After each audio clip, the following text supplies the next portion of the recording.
Le renseignement d'Anton Tchekhov. Il était midi. Le propriétaire Voldirev, grand, fort, la tête rasée, les yeux saillants, se débarrassa de son pardessus, s'essuya le front de son mouchoir et pénétra timidement dans le bureau. Les plumes grinçaient.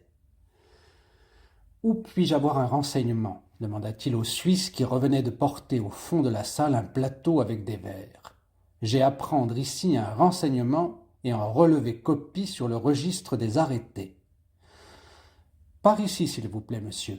Adressez-vous à celui-là, assis près de la fenêtre, » dit le Suisse en indiquant de son plateau la dernière fenêtre. Voldirev s'éclaircit la voix et se dirigea vers la fenêtre. Un jeune homme, paré de 4 houppes sur la tête, pourvu d'un long nez bourgeonné, vêtu d'une tunique d'uniforme déteinte, était assis à une table verte, piquetée de rouge comme le typhus. Son grand nez enfoui dans les paperasses, il écrivait.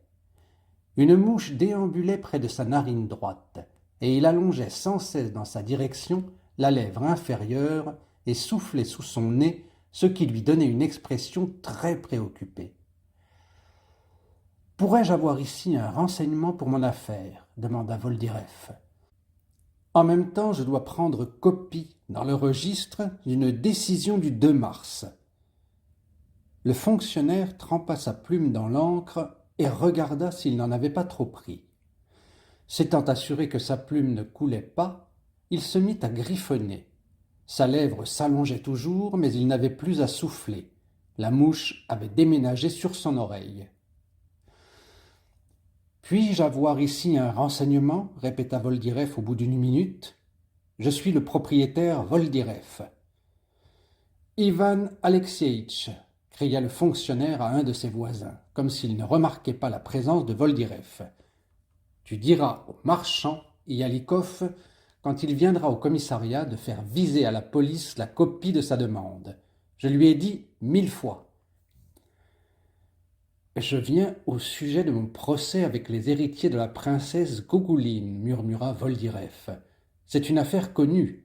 Je vous prie instamment de vous occuper de moi. » Le fonctionnaire, toujours sans remarquer Voldirev, attrapa la mouche posée sur sa lèvre, la considéra attentivement, puis la jeta à terre.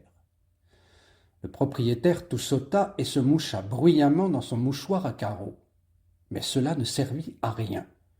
On continuait de ne pas l'écouter. Le silence se prolongea 2 minutes. Voldirev tira de sa poche un billet d'1 rouble et le posa devant le fonctionnaire sur un registre ouvert. Le fonctionnaire plissa le front, tira le registre à lui, la figure préoccupée, et le ferma. « Rien qu'un petit renseignement.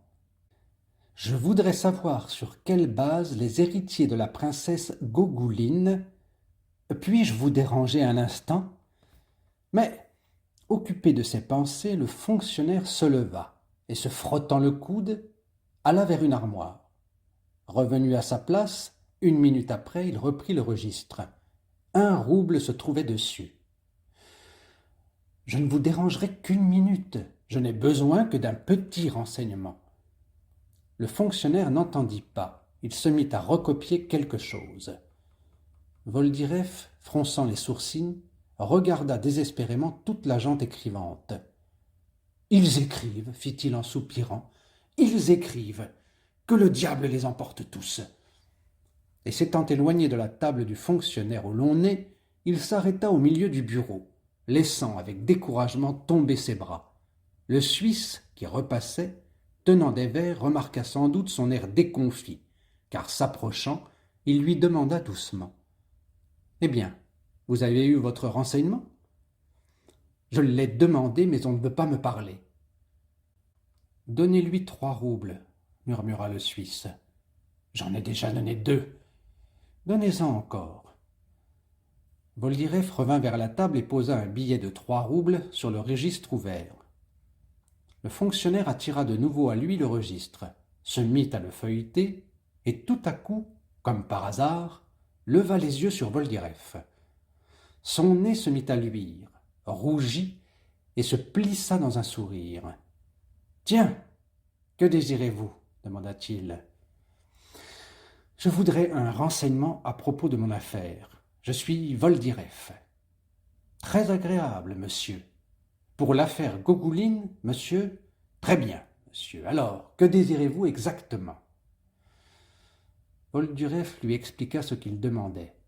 Le fonctionnaire, comme emporté dans un tourbillon, se ranima, donna le renseignement, ordonna que l'on fît la copie, offrit une chaise au solliciteur, et tout cela en un clin d'œil. Il parla même du temps qu'il faisait et de la récolte à venir.